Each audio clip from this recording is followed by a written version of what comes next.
Okay, got done. Freshened up a couple 2014 otters, 2 new pinions, brand new bill hook.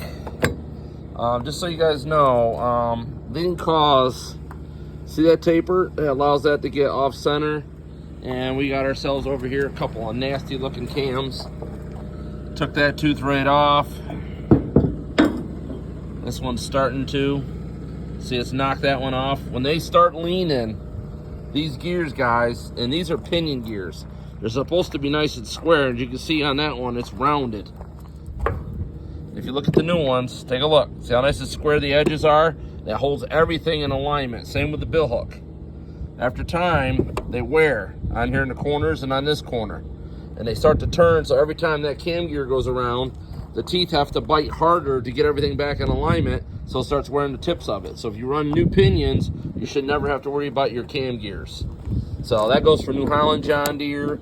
I can't say anything about Oliver because they don't have that issue. So they run really giant pinion gears, and for some reason they really harden them and they just don't wear on an Oliver.